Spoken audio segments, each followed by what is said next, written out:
E esse hospital não possui médicos. As pessoas chegam lá, doentes, precisando de atendimento, mas não possui médicos, não tem médicos para atender. E aí a gente pergunta, funciona? Esse hospital vai funcionar? Ou digamos que nós acabamos de presenciar uma criança que nasceu, o bebê acabou de nascer, ele é um recém-nascido. A missão está cumprida. A partir de agora não se precisa mais fazer nada, aquele bebê ali já nasceu, e agora deixe-o viver, deixe que a vida leva ele. É assim que a gente trabalha com uma vida. Pois bem, irmãos, o mesmo princípio ele vale para a igreja. Nós falamos em Atos, nós pregamos e expomos Atos, e nós vimos ali, a partir de Atos, capítulo 2, todo o movimento, o surgimento da igreja neotestamentária, e nós vimos ali que Cristo funda a sua igreja com a descida do Espírito Santo, e a partir dali ele constitui determinadas lideranças, e Paulo mostra em Tito que esse princípio não fica em Atos. Esse princípio, ele passa por toda a igreja, porque Cristo funda a igreja, mas não deixa que ela viva da forma como ela acha melhor. Paulo em Tito, está justamente passando diretrizes da forma em que Cristo deixa para que a liderança seja estabelecida dentro dessas igrejas. Vocês poderiam assim dizer, mas pastor, o texto está falando aqui de presbítero, o texto está falando de pastores, o que é que a igreja tem a ver com isso? Pois bem, vamos inverter mais uma vez. Vamos começar pela conclusão. A gente começa pela conclusão. Quando nós lemos, e nós vamos ler e examinar toda a carta de Tito, mas quando nós lemos esse texto, nós chegamos à conclusão de que não é simplesmente Paulo passando diretrizes à igreja, aos pastores, mas sim mostrando à igreja parâmetros para que a sua liderança siga e que assim ele determina como uma igreja saudável escolhe os seus líderes. Essa é a conclusão que nós temos quando nós lemos Tito. Então, Paulo não só está determinando qualidades ou colocando proibições para que o pastor as obedeça. Paulo está ensinando a igreja, e é isso que nós vamos passar aqui hoje. Paulo está ensinando a igreja como ela deve escolher os seus líderes, escolher seus pastores, e assim ter esse pontapé inicial para ter uma igreja saudável. É essa a intenção que Paulo tem e vai ser a nossa jornada de hoje. Então, vamos voltar lá para Tito. Deixa sua Bíblia aberta, qualquer coisa acompanha aqui conosco. Então, nós voltamos aqui para Tito e vemos que Cristo, logo no início, no versículo 5, que Cristo, ele não apenas salva a sua igreja, mas ele governa a sua igreja. E isso Paulo repete lá em Efésios capítulo 4, que é completamente paralelo, mas existe um contexto dentro da doutrina que Paulo traz para as igrejas em que ele discipula, porque lá em Efésios capítulo 4, do versículo 11 ao 16, diz: ele designou alguns para apóstolos, outros para profetas, evangelistas, pastores, mestres, com o fim de preparar os santos para a obra do ministério, para que o corpo de Cristo seja edificado. Então, Paulo já deixa muito bem estipulado que existe um propósito vindo do coração de Deus em estipular pastores, líderes, presbíteros, diáconos, para que a sua igreja seja edificada. Só que, irmãos, existe um problema muito grande hoje.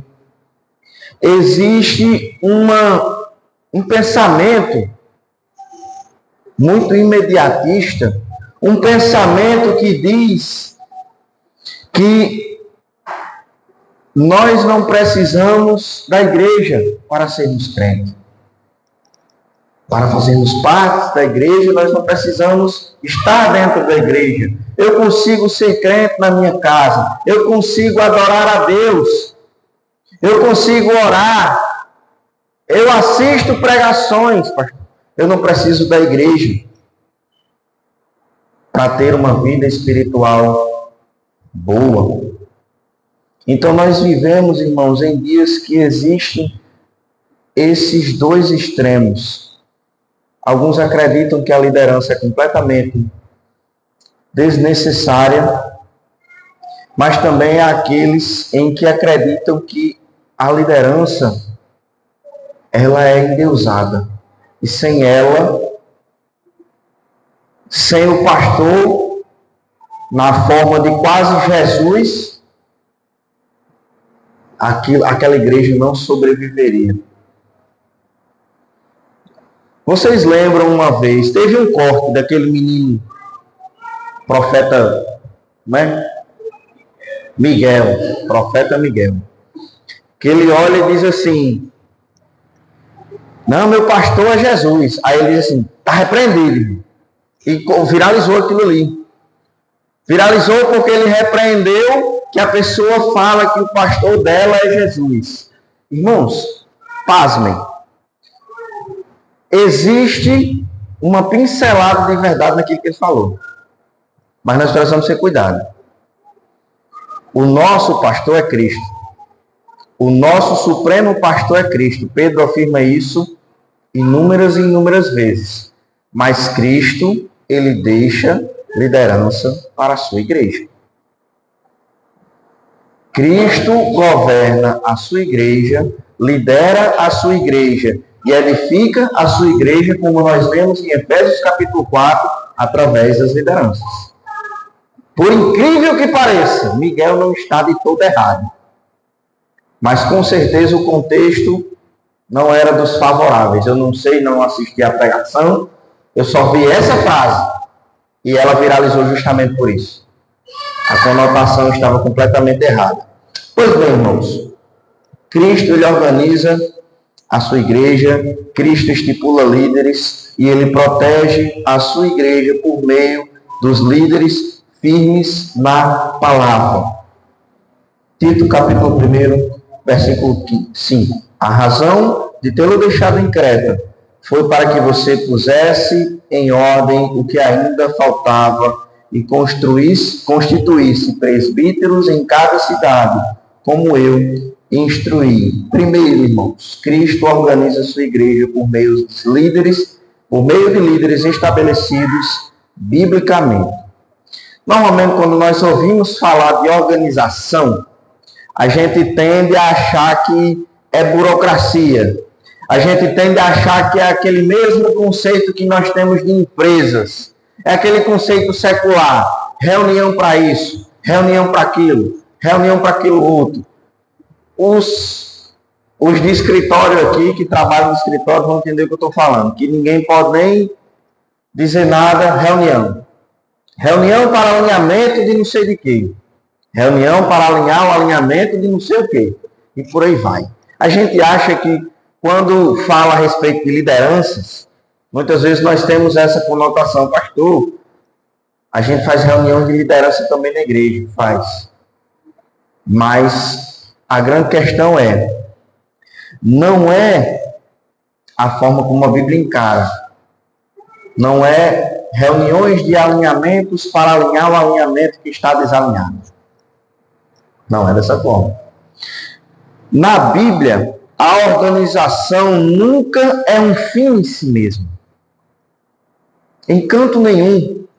Quando Jetro ensina a Moisés que ele precisava dividir as tarefas, porque ele estava ali quase morrendo, passando o dia todo fazendo julgamentos de problemas pequenos, e Jetro ensina a Moisés, isso não está bom para você.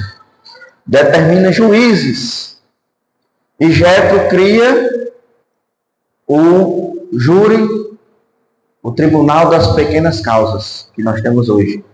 Esse é o fundamento. Se você aí souber puxar, o fundamento dos tribunais de pequenas causas, a divisão dos poderes jurídicos, elas estão baseadas em Jetro e naquilo que ele ensina a Moisés. Estipula juízes de 10, de 100, de 50, de 20, e você vira o STF, julga aí as causas maiores.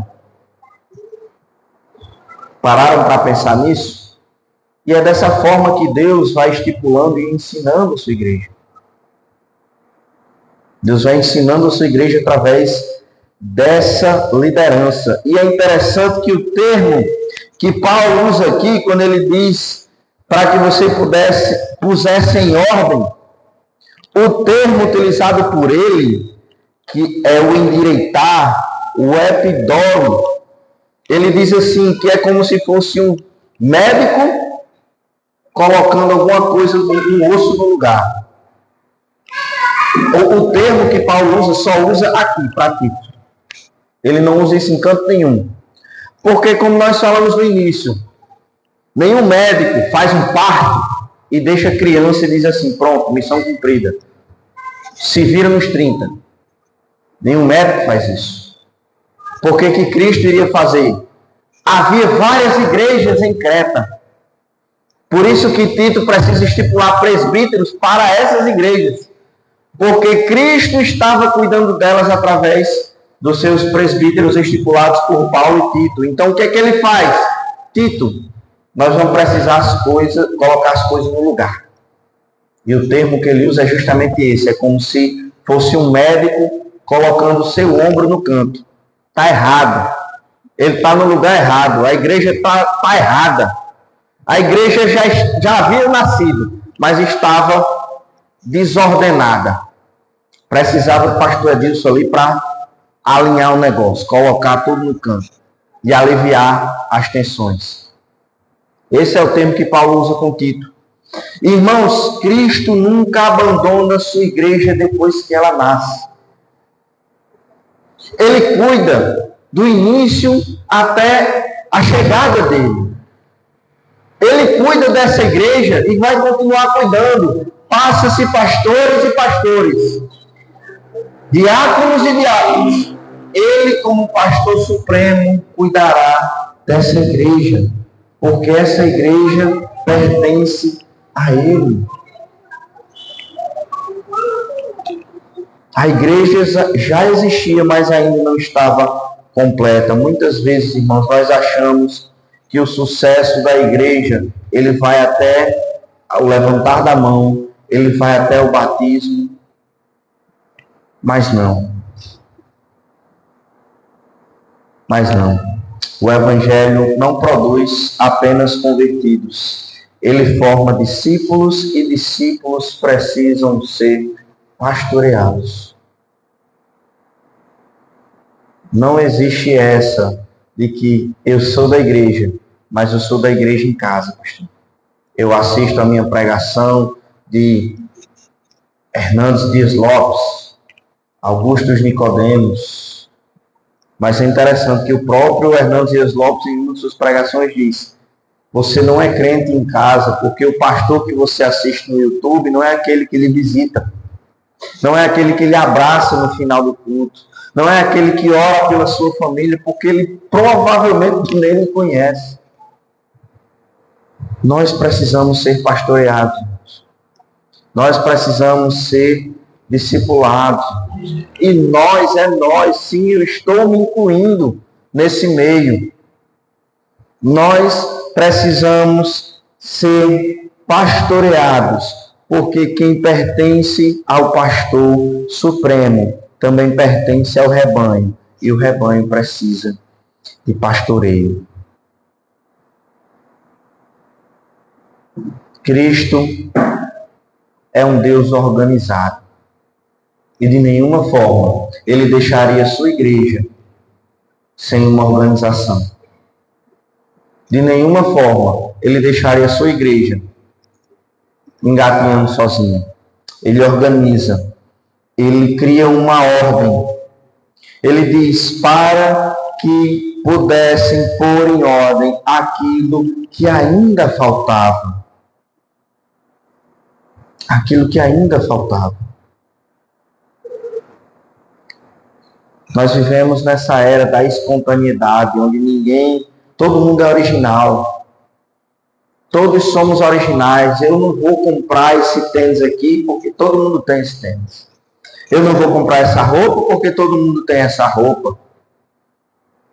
Eu não vou comprar a Riachuelo que eu diga. Tinha vez que a gente estava no mesmo culto, 4 meninos com a mesma camisa por causa da Riachuelo. Mas nós vivemos a era do original. Ninguém se parece com ninguém. Só que, mais uma vez, a caminhada cristã, ela gira completamente ao oposto disso. Não cabe a nós sermos originais. Não cabe a nós sermos diferente desse, daquele ou daquele. Cabe a nós sermos iguais a Cristo. Cabe a nós imitarmos a Cristo. Cabe a nós olharmos para a cruz, olharmos para o que Cristo viveu, o que Cristo fez, e imitá-lo. Nós vamos chegar na parte onde o obreiro tem que ser isso. E nada mais é do que uma lista de coisas que Cristo fez e que os obreiros precisariam imitar. Nós não somos individuais. Nós não buscamos a diferença. Nós buscamos a cópia de Cristo. Se você quer ser diferente, seja apenas diferente do mundo. Mas você precisa ser igual a Cristo. E quando nós olhamos para o Novo Testamento, nós percebemos que a igreja não foi chamada para inventar moda, mas para obedecer ao mandamento e o modelo deixado por Cristo e seus apóstolos. E Paulo continua: constituir-se presbíteros em cada cidade. Então, a liderança, ela faz parte do cuidado de Cristo. Entenda uma coisa, meu irmão. A liderança, ela é apresentada aqui por Paulo como o cuidado de Cristo com a sua igreja. Todos servem debaixo da autoridade daquele que comprou o seu povo com o próprio sangue. E é por isso que as lideranças se exigem mais responsabilidade. Porque nós somos modelos de Cristo. E aqui eu não só estou falando com pastores ou diáconos. A liderança estipulada pela igreja, aqueles que servem segundo os seus dons, precisam entender que eles são líderes baseados no modelo de Cristo. É por isso que se dá mais responsabilidade aos líderes. Mas qual é o maior problema e o que é que isso pode ser gerado dentro da igreja? A cultura do deixe para outra pessoa, que é o quê? Eu tenho aptidão, eu tenho meu dom, eu quero exercer o meu dom. Eu posso liderar aquele ministério com os meus dons. Mas eu olho e digo assim: não, pastor, não dá certo não. Por que, irmão? Porque assim, pode ser que eu queira, em algum momento assim, a igreja precise muito e eu não possa estar presente, eu não possa comparecer ali como líder. É uma responsabilidade muito grande, eu prefiro deixar para outra pessoa. Não. Aí nós usamos isso como muleta, mas na verdade o que a gente queria dizer para o pastor é o seguinte: não, pastor, não dá certo não. Porque eu não vou querer vir todo o culto, eu não vou querer vir toda a reunião, eu não vou querer vir toda a programação. Aí se eu sou líder, aí vem o calcanhar de Aquiles. Aí se eu sou líder, eu tenho que estar aqui, pastor. Aí eu não quero ter que estar aqui.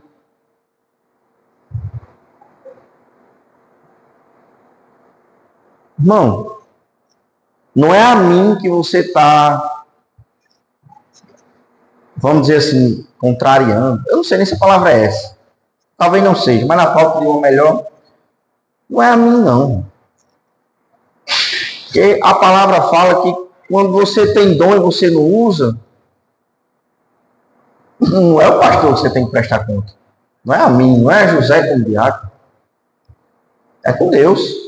Porque quem lhe deu esse dom, esse talento foi ele, não foi eu. E esse dom ele deve ser usado para a edificação da igreja. Para a edificação da igreja. Então, quando nós olhamos, nós dizemos assim, se o meu dom não vai ser exercido, quem vai perder? A igreja. A igreja vai deixar de ser edificada. Porque eu acho que talvez seja uma responsabilidade que eu não quero agora exercer o meu dom. E essa é uma cultura muito perigosa, irmãos. Porque Satanás tem adentrado nas igrejas com essa ideia. Isso é uma ideia vinda diretamente do coração de Satanás para dentro do nosso. Eu não quero. Talvez seja uma responsabilidade demais.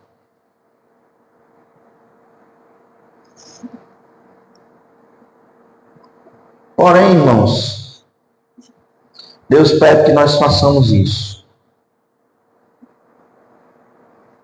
Cristo ama tanto a sua igreja que lhe deu líderes, mas ama tanto a sua igreja que não permitiu que esses líderes ocupassem o seu lugar. Nós temos uma missão. Nós temos dons a serem exercidos. Vamos exercer os nossos dons, irmãos. Então, que tipo de líder cristão se escolhe para cuidar da igreja? Então, Paulo segue uma linha de raciocínio que talvez seja contra todos os nossos princípios.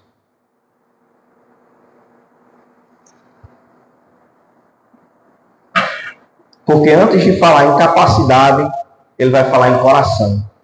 E isso normalmente não atinge, não se é trabalhado dentro das igrejas hoje em dia. Porque Paulo começa do versículo 6 ao versículo 8, dizendo assim: é preciso que os presbíteros sejam irrepreensíveis, maridos de uma só mulher, e tenham filhos crentes que não sejam acusados de libertinagem e submissão.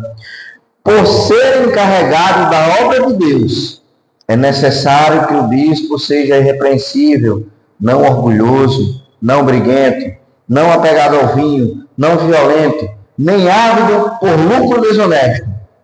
Ao contrário, é preciso que ele seja hospitaleiro, amigo do bem, sensato, justo, consagrado, tenha domínio próprio.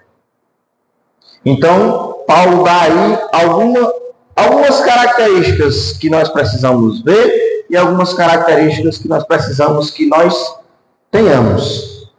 Mas o interessante é, ele não fala assim, para ser um bispo, um presbítero, um pastor, que aqui só vai, a palavra é a mesma basicamente, só muda mais ou menos assim o sentido, presbítero e bispo, só muda um pouco o sentido a respeito de responsabilidade, mas o cargo é o mesmo. Então ele diz assim, ele não diz, quem fala melhor, quem administra melhor, quem tem um curso, quem tem mais influência, quem tem mais experiência, ele não trabalha nenhuma dessas características aqui no texto. Ele quer ver o coração e a vida do líder, do pastor, do presbítero, do diácono. Ele quer ver a vida. Ele não quer saber se você tem experiência. Ele não quer saber se você fez o curso de oratória, de homilética. a exegese, ele não quer saber disso não. Ele praticamente ignora tudo isso aí, porque ele quer lidar com a vida, porque o caráter, ele começa em casa.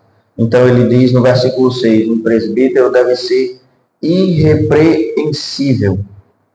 Não significa perfeição absoluta, aí só Jesus. Mas que o líder não pode ter brechas em seu escudo moral. A gente já elimina alguns pastores, alguns líderes. Eu já escutei cada coisa cabeluda. E a gente só está no irrepreensível. Ainda falta alguns. Daqui a gente já elimina alguns líderes, alguns pastores, alguns diáconos.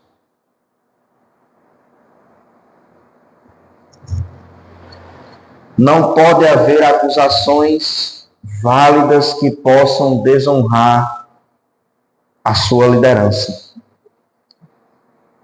Basicamente, ele deve ali estar acima da censura, falando o palavreado de hoje.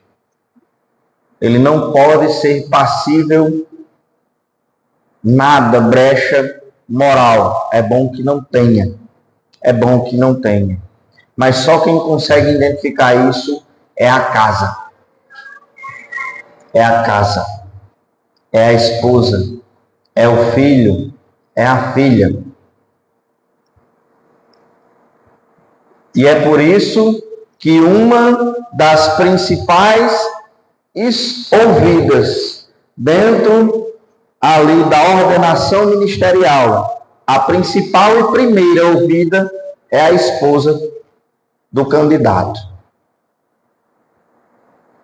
Sandrinha falou primeiro do que eu na minha ordenação. Sabe por quê?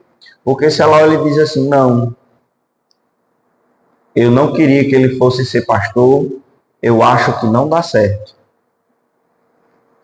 Eu respondi 116 perguntas que me foram dadas e depois tive que expor na minha sabatina. Eu respondi 116 perguntas. Se ela sobe aqui e diz assim, não, eu acho que não dá certo. Eu tinha respondido 116 perguntas de graça. Porque eles não passavam nem para mim. Eles só iam dizer, tá bom, meu irmão, muito obrigado. Quem sabe, numa próxima oportunidade, você vai ser sabatinado novamente. E aí a gente vê. Porque de agora, você foi reprovado única e exclusivamente porque a sua esposa não concorda. Então você tem que ver com ela. Foi o que aconteceu. Se ela acha que a sua vida não está direita, ou se ela simplesmente olhou para você e disse, eu não quero ser esposa de pastor. E aí vocês têm que conversar entre vocês. Mas a casa é quem vai revelar o caráter do líder. Como é que você lidera a sua casa? Você, homem, como é que você lidera a sua casa? Mulher, como é que você trabalha a sua casa? Porque tudo isso conta principalmente para o exercício de liderança na igreja. Aquele que não cumpre as suas funções dentro da sua própria casa não está apto a cumprir funções aqui dentro do corpo de Cristo. Você não está apto. Como é que está a sua casa? Se eu falo com a sua esposa, se eu falo com o seu marido, o que é que eu vou saber sobre você? Como é que você vai ser apresentado? Mas ainda nós temos marido de uma mulher só. Fidelidade conjugal. Fidelidade conjugal. Aqui ele está direcionando diretamente para o homem. Fidelidade conjugal.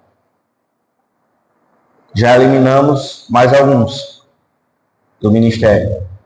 Seja ele pastoral, diaconal, líder de ministério de louvor, de escola bíblica, enfim. Nós já eliminamos mais alguns.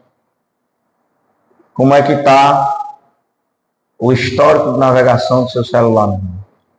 Ou você acha que infidelidade sexual é só o ato consumado?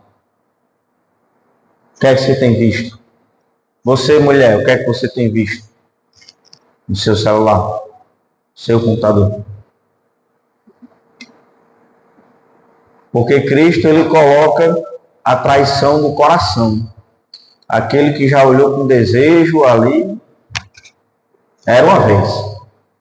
Então, quem sou eu para tirar a responsabilidade disso aí? Então, se você acha que a infidelidade é só ter um amante ou uma amante, uma família em outro canto, não é. Como é que está seu Instagram? Tá legal? O que é que você tem visto aí no Instagram? Pois bem. E aí chega uma parte que parece que a gente não pode, mas pastor, mas a gente talvez não controle. É interessante que pelo texto que Paulo diz, a gente talvez nem controle, mas a gente vai explicar. O que ele fala? Marido de uma mulher só, aí diz assim, e que tenha filhos crentes que não sejam acusados de libertinagem ou submissão.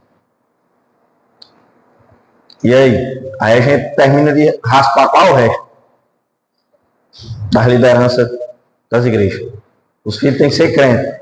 Ou é porque aqui justamente a palavra abre essa brecha.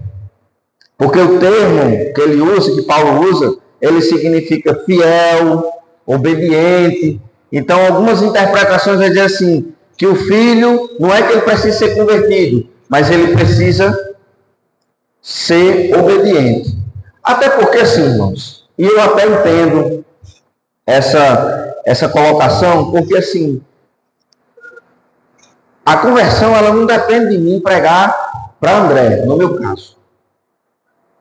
Eu preciso pregar, mas se não houver ali o arrependimento dele, a ação dele, com ele e Deus, não adianta. Então não depende só do pastor Paulo e o filho ser crente. Agora, ele precisa ser obediente. Porque assim, a conversão dele não depende de mim não, mas a obediência em casa sim, depende de mim. É por isso que começa em casa. Os nossos filhos precisam estar debaixo da nossa autoridade. Os nossos filhos precisam ser obedientes. E ele termina o verso dizendo, não acusados de libertinagem ou insubmissão. Nossos filhos precisam entender a autoridade que nós temos dentro de casa. Talvez eles se convertam, talvez não, eu não sei. Mas a autoridade dentro de casa é dos pais e o filho precisa entender isso. Se ele não entende, só não é da criança que eu tenho que botar a culpa. Só não é da criança. Que a criança está sendo educada pelos pais. Então o erro é nosso. Se existe submissão dentro de casa, o erro é nosso. Se existe obediência dentro de casa, o erro é nosso. Então nós precisamos parar de olhar para laudos, nós precisamos parar de olhar para psicólogos, de olhar para psiquiatras e olhar para dentro da nossa casa. Não que não se precise ter cuidado com crianças que são sim necessitadas de atenção especial. Mas se ela precisa, é você quem tem que dar. Então continua sendo responsabilidade sua. Não jogue essa responsabilidade para o remédio. Não jogue essa responsabilidade para o psicólogo. Não jogue essa responsabilidade para a igreja. Para as tias da igreja. É sua. é minha lá em casa, é de Sandrinha lá em casa. Meu filho tem que entender que é comigo que ele acerta quando ele faz alguma coisa errada em casa. Com Deus ele se vê depois, mas comigo ele se entende agora. É isso que ele precisa entender. Mas nós, muitas vezes, escolhemos passar a mão na cabeça. Temos alecrins dourados criados em casa que não fazem nada, pastor. Meu filho não faz nada, pastor. Meu filho é tão quieto, tão comportado, o bichinho. Olha, não importa se ele é quieto, se ele não é, mas a sua autoridade ele precisa obedecer. Pois bem, o líder deve refletir o caráter de Cristo, e nós já estamos encerrando. O líder deve refletir o caráter de Cristo. Versículo 7. Por ser encarregado, algumas versões vão dizer despenseiro, da obra de Deus, o bispo deve ser irrepreensível, mais uma vez ele fala, não orgulhoso, não briguento, não apegado ao vinho, não violento, não ávido por lucro, desonesto. Então esses são os 7 vícios que têm que ser evitados. Em contrapartida, ele dá 6 virtudes a serem cultivadas. Ele precisa ser hospitaleiro, ele precisa ser amigo do bem, ele precisa ser sóbrio, justo, sensato, santo e ser equilibrado, ter o domínio próprio. Porque justamente, irmãos, essas virtudes representam o alvo da maturidade cristã. Então, por que ele diz coisas a serem evitadas e virtudes a serem cultivadas? Porque é quando nós atingimos a maturidade cristã que nós estamos prontos para o ministério, para a liderança, para liderar, para deixar ser usados por Deus, para edificar a sua igreja. Irmãos, olhem para a liderança de vocês. É assim que ela se comporta? Os seus líderes estão agora no paredão de quê? Da Fazenda, Big Brother, sei lá. Seus líderes estão agora em julgamento. Você olha para essas virtudes, você olha para esses vícios, eles são aprovados? Provavelmente não. Porque só quem consegue cumprir tudo isso aqui, irmãos, é Cristo. E mais lá na frente nós vamos entender. Só que tem uma grande diferença entre saber aquilo que precisa ser, mas entender que não vai conseguir e deixar isso de mão, ou saber o que precisa ser, entender que não vai conseguir, mas buscar ser aquilo ali. Porque a ordem é que nós busquemos ser parecidos com Cristo. A ordem não é: não pequem porque Cristo não pecou. Vocês não vão conseguir.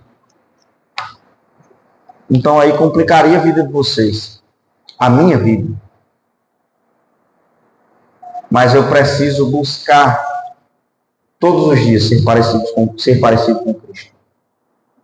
Então ele dá 6 virtudes a serem cultivadas. E aí nós lemos esses versos e dizemos assim: então, pastor, basta só ser um homem piedoso? Trazer determinadas características? Não necessariamente, irmãos. Não. Porque o mesmo líder que vive o Evangelho, ele precisa ser capaz de anunciá-lo com fidelidade. Então, ainda que você cumpra todas essas obrigações, ainda tem uma muito especial, que está no versículo 9, onde nós vamos encerrar. E o verso 9 diz assim: E apeguem-se firmemente à mensagem fiel da maneira como foi ensinada, para que seja capaz de encorajar outros pela sã doutrina e de refutar os que se opõem a ela. Por que Paulo está falando isso? Porque mais na frente nós vamos estudar sobre isso, nós vamos ler sobre isso, mas mais na frente nós vamos entender que existiam falsos profetas em Creta que estavam bombardeando a igreja com heresias. Então Paulo olha, dá uma lista de coisas que Tito deveria ser e deveria estipular para os seus discípulos, os presbíteros que ele iria colocar nas igrejas, para combater esses falsos mestres. Só que a principal característica de quem combate o falso mestre está aqui no versículo 9. Apegue-se firmemente à mensagem fiel. E aí, irmãos, nós vemos a principal característica de um líder, de um pastor, de um diácono, de um presbítero, de um líder de ministério, precisa se apegar fielmente à palavra. No primeiro ponto, nós respondemos o porquê a igreja precisa de líderes. No segundo, nós falamos quem deve liderar, as características de um líder. E nesse terceiro, como esse líder cuida da igreja, se apegando fielmente à palavra. Paulo fala muitas vezes, ainda que um anjo traga um evangelho diferente daquele que eu vos apresentei, considera como maldito, amaldiçoado. Se o evangelho que for apresentado aqui seja um diferente do que tem dentro da palavra, aquilo do qual Cristo se revela para a sua igreja, como fala o autor dos Hebreus. Deus fala através do seu Filho. Qualquer coisa depois disso é heresia. É heresia e deve ser combatida, irmãos. Se não é Cristo que somente salva, se não é só pela graça, se não é mediante a fé, é heresia. É heresia.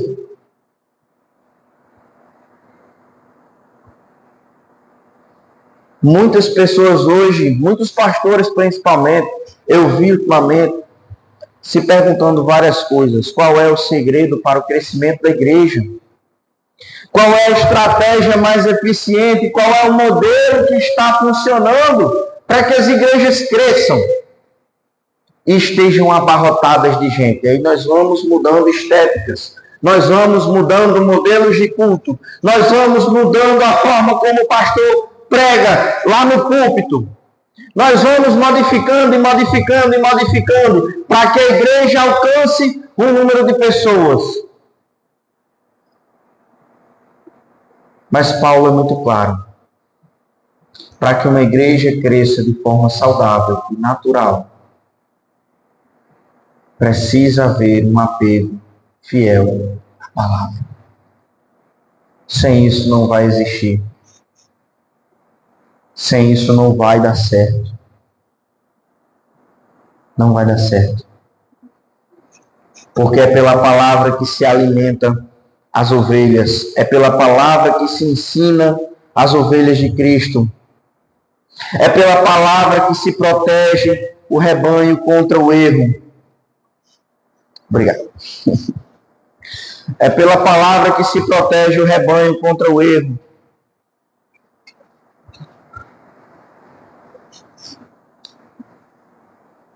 É pela palavra, irmãos. A fidelidade do ministro, do líder, do pastor, do diácono, nem sempre será confortável, mas sempre será amorosa. Porque a vontade e a verdade de Deus jamais fere para destruir, ela confronta para restaurar os nossos corações. Tem uma pregação que toda vida que eu assisto, eu choro. Que é quando o Deus permite que nós sangremos, de Emílio Garofalo, no Consciência Cristã. Graças a Deus, aquela ali eles resolveram deixar lá no YouTube, porque eles não deixam tudo não. Tem algumas lá que eles tiram para colocar lá no aplicativo deles. Mas aquela está lá. E eu recomendo demais que você assista. Quando o rei permite que nós sangremos. E ele fala algo extraordinário no final do seu sermão. Alerta de spoiler. Ele fala assim, que muitas vezes, quando Deus nos faz sangrar, não é um ataque, é um resgate. Muitas vezes, quando nós somos feridos pela palavra, não é um ataque, é um resgate.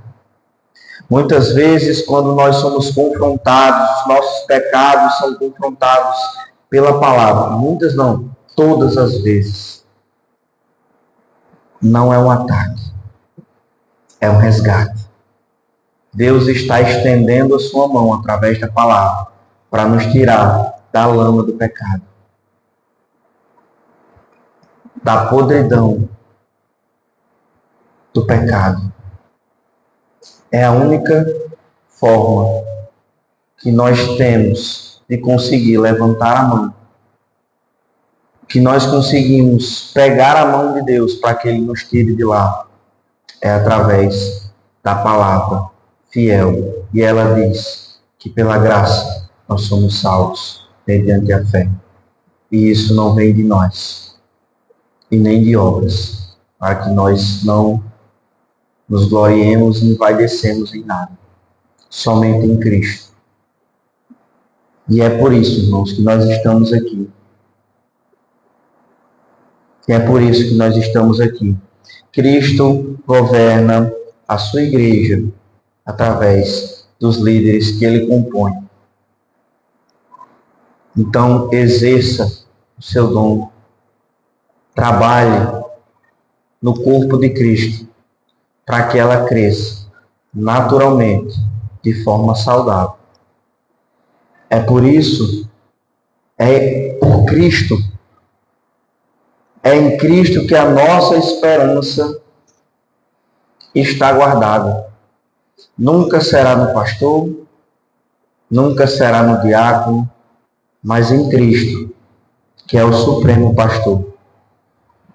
E até que Ele volte, Ele cuidará da sua igreja, através da liderança que Ele coloca dentro das igrejas, para que ela seja cuidada. E eu quero encerrar lá no versículo de 1 Pedro, capítulo 5.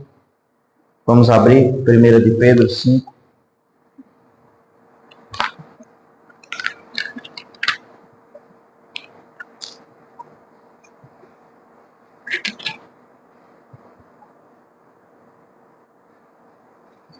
Primeira de Pedro 5, a partir do versículo 2, diz assim: pastoreiem o rebanho de Deus, que está aos seus cuidados. Olhem por ele, não por obrigação, mas de livre vontade, como Deus quer. Não faça isso por ganância, mas com o desejo de servir. Não haja como dominadores dos que lhes foram confiados, mas como exemplos para o rebanho. Quando se manifestar o Supremo Pastor, vocês receberão a imperecível coroa da glória. Através da nossa vida, irmãos, Deus governa a sua igreja e edifica a sua igreja. É por isso que Ele estipula uns para pastores, mestres, professores, para que cada um exerça o seu dom, e que através de cada exercício de dom, a igreja de Cristo cresça, e cresça de forma saudável. Vamos orar?